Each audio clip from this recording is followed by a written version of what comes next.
acerca de la oración como una disciplina espiritual. ¿Quién me puede decir cuáles fueron los puntos más importantes que vimos hace 8 días? Para recordar. ¿Qué fue lo más importante de los puntos más importantes que hablamos hace 8 días? A los que toman apuntes.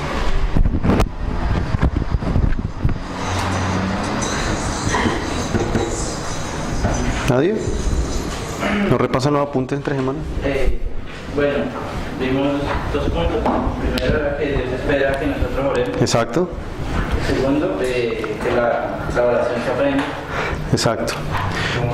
Vimos que es un mandamiento, vimos que es una invitación divina, vimos pasajes donde Jesús, Él espera que los creyentes oren, o sea, hay una expectativa de Dios para que los creyentes oren, o sea, Dios quiere y espera que nosotros como cristianos nos acerquemos a Él en oración, y lo otro era que la oración se aprende. Entonces nosotros, digamos, la mayoría de personas nuevas, cuando llegan a una iglesia o de pronto son personas que hemos estado en un trasfondo que no era sano y no sabíamos orar correctamente, tenemos que aprender a orar, ¿sí? Nosotros tenemos que, digamos, someternos a la Escritura y ver cómo la Escritura nos enseña ella misma cómo nosotros debemos orar. Básicamente eso fue lo que vimos hace 8 días. Vimos pasajes donde Jesús espera, Él dice a los creyentes, Él presupone que los creyentes deben orar. Y vimos también la importancia, digamos, de la meditación en la oración. Eso lo vamos a enfatizar un poco más hoy. Y vamos a ver la segunda parte, y vamos a ver lo que hombres de Dios, puritanos en su gran mayoría, hombres de Dios, han dicho con respecto a la oración y la meditación. Y voy a citar algunos. Por ejemplo, John Owen escribió lo siguiente, dice John Owen: ora mientras piensas. Abraza conscientemente cada rayo de luz que viene a tu mente. Da gracias a Dios y ora por todo lo que te impacta poderosamente. Muchas veces nosotros vamos a la Escritura y hay pasajes que nos impactan cuando nosotros estamos meditando. Y esos pasajes que nosotros estamos leyendo, que estamos meditando, que estamos masticando, digiriendo, en un momento entendemos la verdad que está en el pasaje y esa verdad nos impacta. Entonces, ¿qué debemos hacer? Según lo que dice John Owen aquí, debemos orar mientras nosotros pensamos. Yo no sé, les ha pasado muchas veces que ustedes tratan de orar, y yo preparando este estudio me doy cuenta, ahora estoy más que convencido, que sin meditación de la Escritura es muy difícil uno tener verdaderamente un tiempo de oración, es muy difícil. Yo no sé, les ha pasado que uno se arrodilla, y eso lo dice el autor aquí, te lo vamos a tratar un poco más a profundidad, que usted se arrodilla a orar y usted empieza a pensar en cualquier cantidad de cosas. Usted está tratando de orar, pero en su mente como que comienza a divagar, comienza a pensar por ahí en otra cosa, o usted se acordó de un recibo que tenía que pagar, o se acordó de cualquier cosa, y puede usted estar arrodillado y pasan 10, 15, 20 minutos y su mente está por ahí en otro lado, y usted no se puede concentrar para orar. A mí muchas veces me pasa eso. Y me ha pasado siempre que uno trata de concentrarse en orar y uno dice voy a orar 1 hora o media hora y no puedo porque empieza mi mente a dar vueltas y trato de enfocarme otra vez. Y casi siempre pasa eso porque no hay meditación anterior a la oración. Dice Matthew Henry acerca del Salmo 19:14, dice: las oraciones de David no son solo sus palabras, sino sus meditaciones. La meditación es la mejor preparación para la oración. Así la oración es el mejor tema para la meditación. Y la meditación y la oración van juntas. Entonces, si nosotros queremos tener una vida de oración consistente, dice aquí Matthew Henry, que lo que nosotros debemos hacer para poder orar mejor y poder prepararnos mejor para la oración es pasar tiempo en la Escritura meditando en las verdades de la Escritura. ¿Sí? Dice Thomas Manton, uno de los puritanos que más escribió, de los más prolíficos que han escrito, dice: la meditación es la mitad entre el deber de la palabra y la oración, y tiene relación con ambas. La palabra alimenta la meditación y la meditación alimenta la oración. Estos van juntos y siempre deben ir de la mano. La meditación debe seguir el oír y preceder a la oración. Escuchar y no meditar es infructífero. Podemos oír y escuchar, pero es como poner algo o poner una cosa en una bolsa con agujeros. Es imprudencia el orar y no meditar. Lo que tomamos en la palabra lo digerimos por la meditación y lo dejamos salir por la oración. Estas 3 funciones se deben ordenar de tal manera que una no empuje a la otra. Dice: los hombres son estériles, secos y sin savia en sus oraciones, por falta de ejercicio en sí mismos, en pensamientos santos. Entonces, esos hombres de Dios, si ustedes tienen la oportunidad o leyeron el libro que yo traduje, se llama La belleza de la gracia, de Thomas Watson.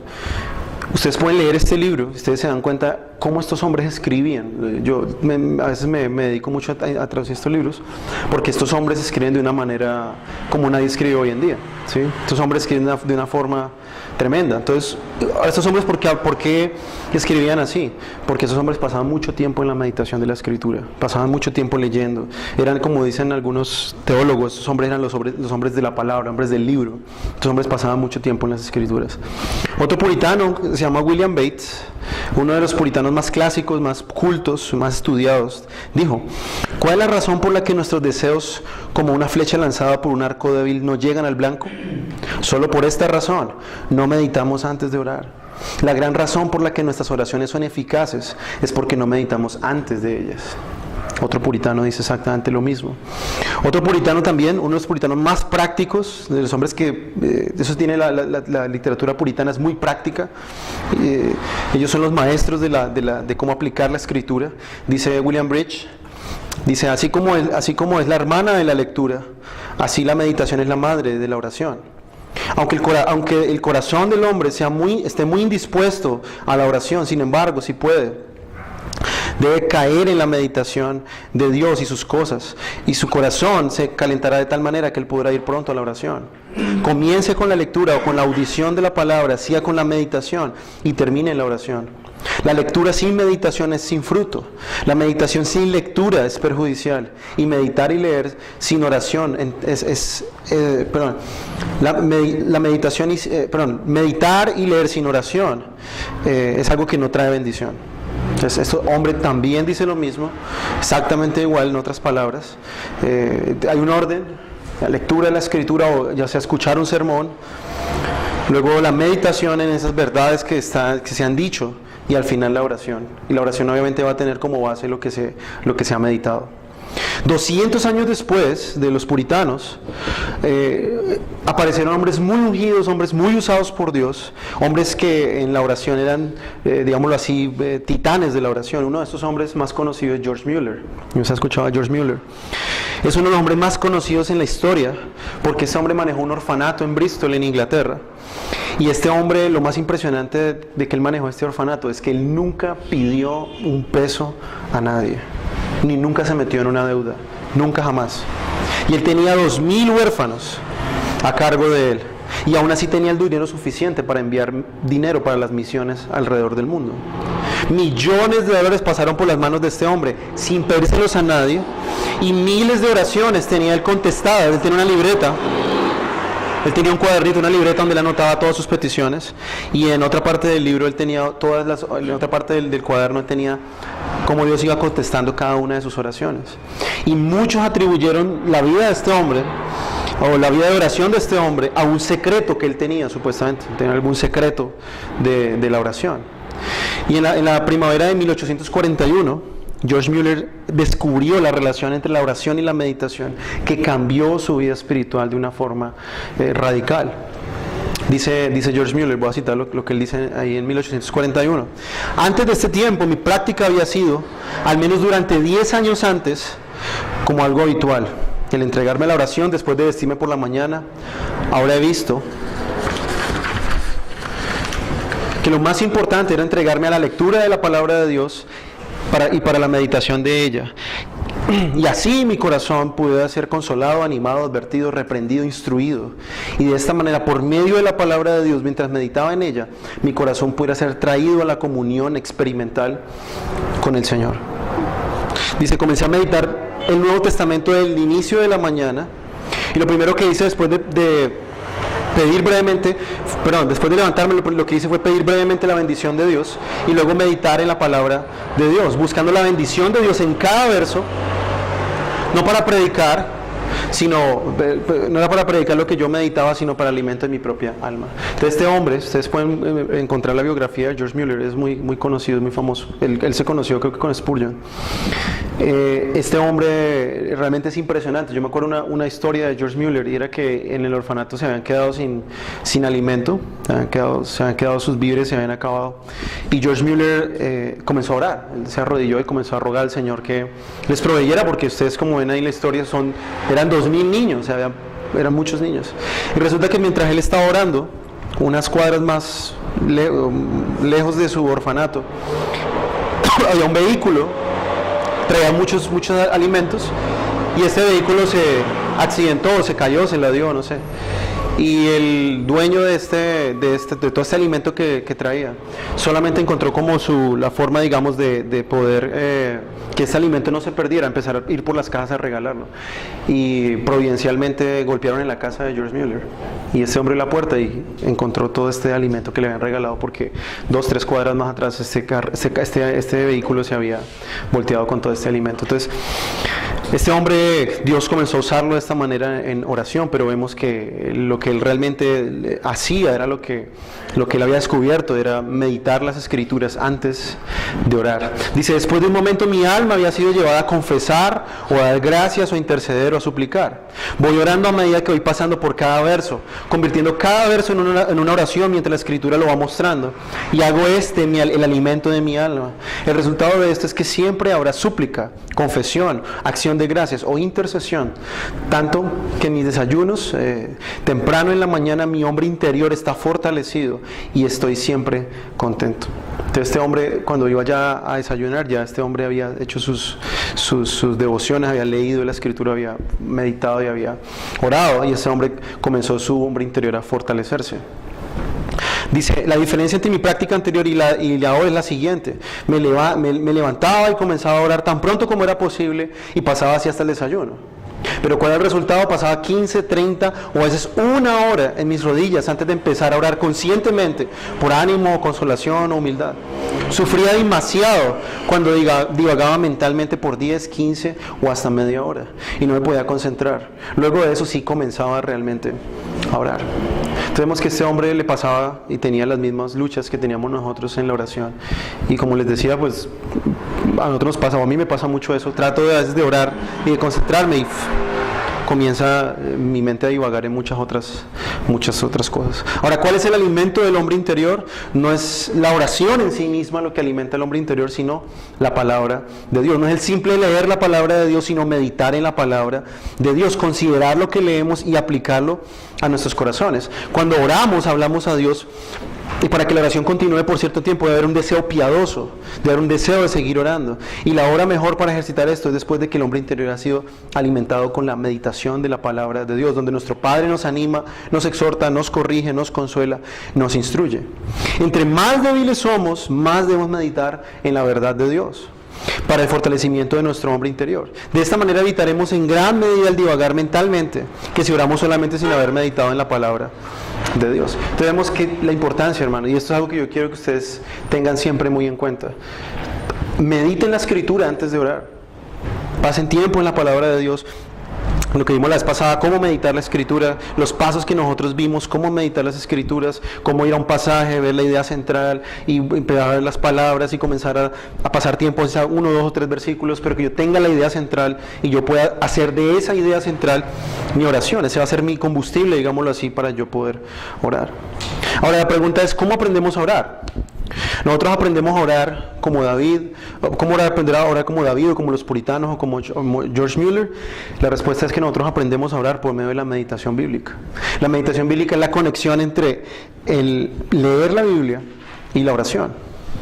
Por ejemplo, ustedes ven en la Escritura que los apóstoles le piden a Jesús que les enseñe a orar. Estando todos en compañía de Jesús, les enseña a ellos ahí en Mateo 6. Les da la manera en cómo ellos deben orar. Si nosotros aprendemos solo frases o palabras, eso pasa mucho. Cuando yo estaba en la iglesia carismática y comencé a ir, yo no sabía orar, obviamente.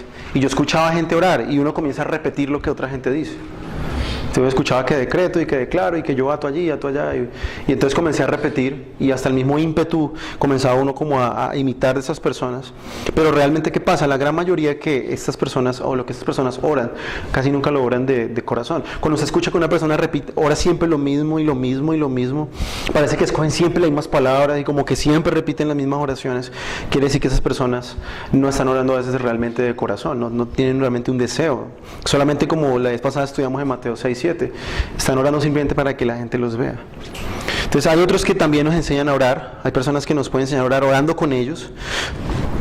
Ahora, pero cuando nosotros estamos con alguna persona que queremos que nos enseñe a orar, nosotros no debemos buscar que esa persona nos enseñe sus palabras a orar, sino que esas personas nos enseñen los principios de cómo orar. De pronto algún hermano nos enseña, nos da las razones bíblicas, alguna persona nos puede enseñar cuáles son las razones bíblicas para orar, otro nos puede enseñar cuál es la motivación para orar, otro nos puede mostrar, otro hermano nos puede enseñar cómo Dios ha contestado sus oraciones, y todo eso hace que nosotros podamos orar, nos motivará a nosotros a orar. Ahora, cuando nosotros oramos una doctrina en una forma fresca, eso profundizará nuestro entendimiento de esta doctrina. Por ejemplo, si nosotros oramos, entendemos la doctrina, por ejemplo, de la elección. Y yo oro la doctrina de la elección, gracias Señor, porque tú me has escogido a pesar de que yo soy inmundo, a pesar de que yo soy un hombre pecador o una mujer pecadora. Gracias por haberme elegido antes de la fundación del mundo. Yo no merezco haber sido escogido. Esa es la forma de orar una doctrina. Yo tomo esta doctrina de la Escritura y comienzo a orar, empiezo a rogar a Dios en base a lo que ella dice. Ahora, no importa qué tan difícil parece la oración para usted en este momento, pero si usted persevera en cómo orar, tendrá la esperanza de que su vida de oración va a crecer y se va a hacer cada vez más fuerte. Hay personas que dicen, no, pues es que yo no tengo deseos de orar, yo mejor espero cuando yo tenga ganas. No, es que no van a haber ganas, aparte de orar. O sea, la única remedio para yo poder orar si no tengo ganas es orar. Aunque yo no tenga ganas, aunque yo no tenga deseo, como yo les decía ahora, probablemente pasa siempre eso porque yo no paso tiempo en la Escritura meditando. Entonces obviamente yo voy a orar y pues no me sale nada porque no tengo nada en la cabeza, no he meditado nada, pues obviamente nada sale de mi boca. Vamos a ver un tercer punto, que está ligado con lo que vimos la vez pasada, y es que la oración es contestada también. Nosotros como creyentes tenemos la convicción, o debemos tener la convicción de que Dios contesta las oraciones. Dice David en el Salmo 65:2, oh tú quien oyes la oración. No hay principio bíblico más dado por hecho de que la oración es contestada, de que Dios contesta las oraciones. Vamos ahí, alguien que por favor lea Mateo 7, 7 al 8. Mateo 7, verso 7, versículo 8.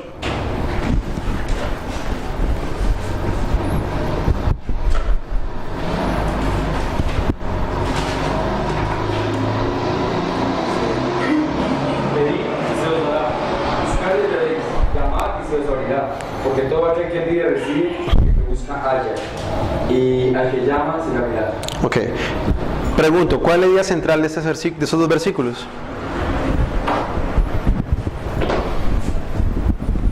¿Cuál es la idea central de estos dos versículos? Pues la petición y la respuesta. Sí, pero ¿cuál es la idea central?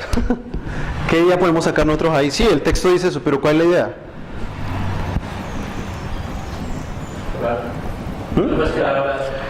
Sí, pero ¿en qué manera nos dice que debemos orar? La oración con fe produce... ¿Pero dice con fe? Bueno, Ojo, siempre les digo esto, ojo, no saquen cosas que el texto no dice. ¿Qué dice el texto? Dice pedir, buscar, hallar. ¿Cuál es la idea central?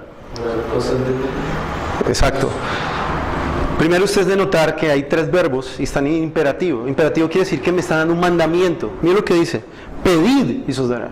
Jesús no está diciendo, bueno, pues si ustedes quieren pedir. No, dice pedid. ¿Y qué va a pasar? Resultado, se os dará. Buscad, otro imperativo. Jesús está diciendo, busquen. ¿Por qué? Y hallaréis. Llamad y se os qué. Ahora, en el original griego estos tres verbos están en continuo. O sea, en la versión, la nueva traducción viviente dice, sigan pidiendo y se os dará, sigan buscando y hallarán, sigan llamando y se os abrirá. Ahora, ¿por qué nosotros debemos hacer estas cosas? Versículo 8, ¿cuál es la razón? Hay un porqué ahí. Porque el que pide recibir. Porque el que hace estas cosas va a recibir. Va a recibir. Entonces vemos que este pasaje nos enseña a nosotros claramente que nosotros podemos pedir y Dios va a contestar. Ahora usted lee el versículo 9, ahí está la razón fundamental por qué recibimos lo que pedimos. Versículo 9. Ustedes, los que son padres, si sus hijos les piden un pedazo de pan, ¿acaso le dan una piedra en su lugar? O si le piden un pescado, les dan una serpiente? Claro que no. Así que si ustedes, gente pecadora, saben dar buenos regalos a sus hijos, cuanto más su Padre Celestial dará buenos regalos a quienes los piden. ¿Cuál es la razón principal por la que Jesús nos dice que nosotros recibiremos lo que pedamos? Porque Él es un Padre. ¿Quién? Pues ese es un Padre de nosotros. Dios dice, ¿no? Pero ¿cuál es la razón principal? ¿Qué dice el texto? Porque aún, digamos, los padres terrenales le dan, digamos, a sus hijos como no le va a dar el padre Exacto. celestial. Supongamos que usted va y le pide algo a su papá. Usted tiene hambre, por ejemplo. Y usted le dice, quiero pan. ¿Qué papá le va a dar una piedra que coma? ¿O le va a pasar ahí una cucaracha? ¿Cómo es esa cucaracha? Ningún papá en sus 5 sentidos hace eso. Y dice Jesús ahí, si ustedes siendo malos dan cosas buenas, cuánto más Dios que es bueno, aunque no lo dice ahí, pero está implícito, aun cuánto más Dios que es bueno no hará todas las cosas a aquellos que se las pidan. O sea, el aliciente nuestro para orar es ¿cuál? La bondad de ¿quién? De Dios. Dios nos responde simplemente por su bondad, por su misericordia. ¿Sí? Entonces cuando oramos y no recibimos, a veces no recibimos, es porque pasan alguna de estos siguientes casos. Primero, puede ser que nosotros estemos pidiendo mal, estamos pidiendo algo que no es para algo que no es conforme a la voluntad de Dios, como dice Santiago. Dice vosotros pedís y no recibís porque pedís mal. Pedís para vuestros deleites o vuestros propios deseos egoístas. Entonces a veces nosotros oramos por nuestros propios deseos egoístas. O a veces, segundo caso, Dios ya contestó, pero de una forma que no es obvia para nosotros. Si nosotros esperamos que de la forma en que nosotros pedimos a Dios exactamente, así las cosas se nos den. Pero obviamente a veces Dios contesta de una manera en que nosotros no es obvia.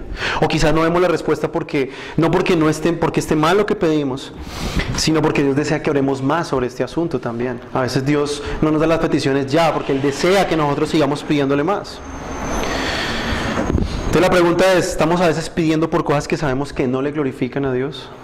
¿Estamos pidiendo por cosas, por motivos egoístas?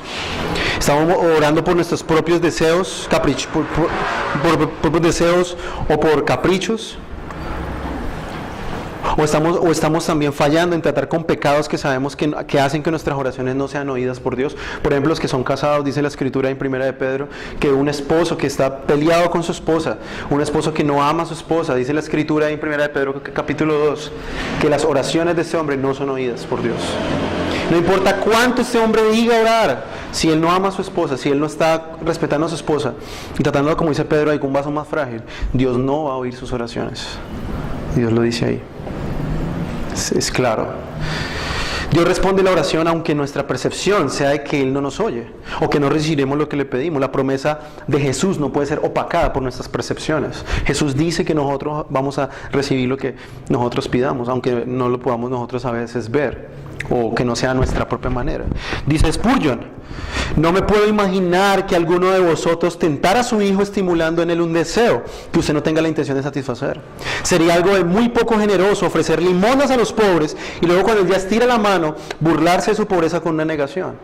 Sería una adición cruel con las miserias de los enfermos si fueran llevados al hospital y allí dejarlos morir sin atención y sin cuidado. Cuando Dios te lleva a orar, Él da a entender que vas a recibir.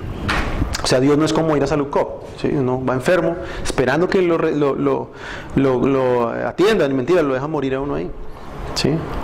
Entonces, eso es lo que poderosas palabras de Spurgeon acerca de la oración. Nosotros debemos entender que cuando Dios dice acá que Él va a contestar, Dios va a contestar nuestra oración.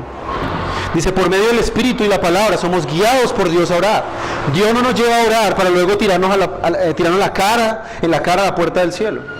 Disciplinémonos en orar y cómo orar mejor para poder recibir la bendición de la oración contestada. O sea, no oramos para que Dios nos tire la puerta del cielo en la cara, ¿sí? Entonces, vamos a ver, ya para terminar, hoy no me demoro mucho. 3 aplicaciones, con esto cierro ya. Y la primera es, ya que la oración se espera por Dios, o Dios anhela, y Dios espera que nosotros oremos, la pregunta es, ¿vas a orar? ¿Te vas a disciplinar en la oración? Sabiendo que Dios espera que tú ores. Nosotros necesitamos tomar decisiones claras con respecto a la oración. Es hora de que las intenciones buenas que a veces tenemos se conviertan en planes, que nosotros podamos tener una vida disciplinada de oración.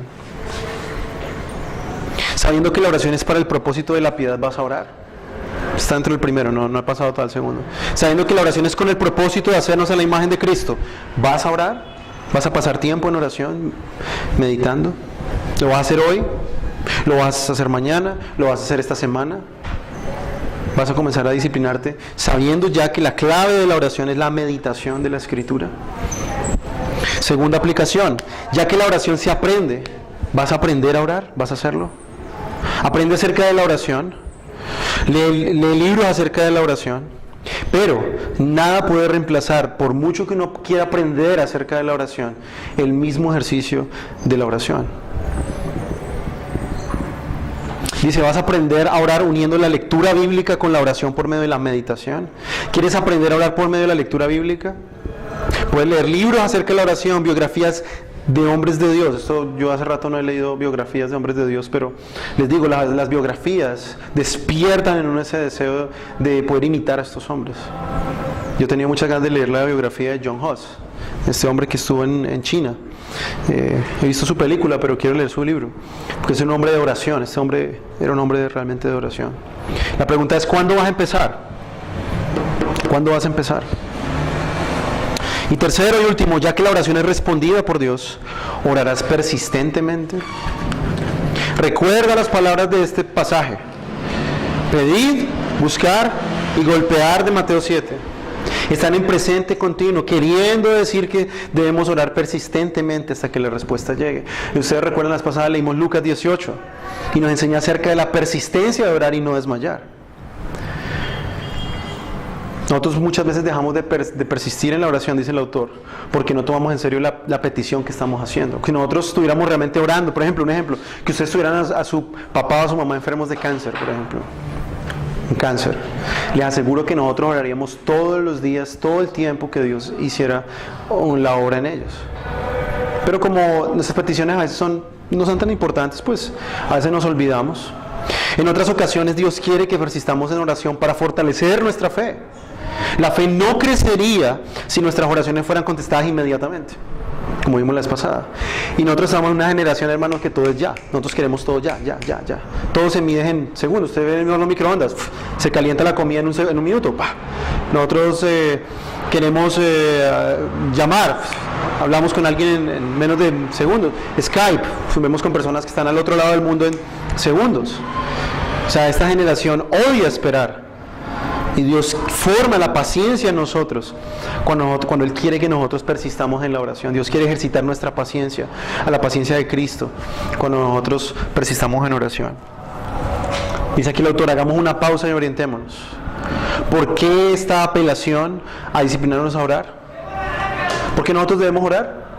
¿Cuál es el propósito principal de las disciplinas espirituales? Sí, pero ¿cuál es el objetivo específico? Primera Timoteo 4:7, ¿qué dice?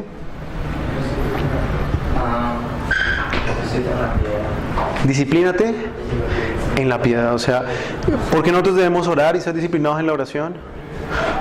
Porque Dios espera que a través de la oración, y Dios quiere a través de la oración, hacernos cada vez más hechos a la imagen de Cristo.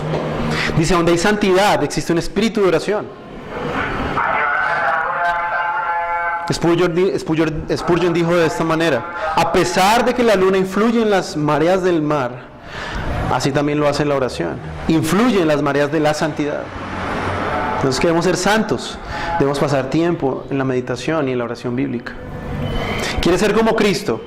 Disciplínate en la oración con el propósito de la piedad. Esa es la clave, ese es el secreto de la santidad, la oración a través de la meditación de las Escrituras. Preguntas.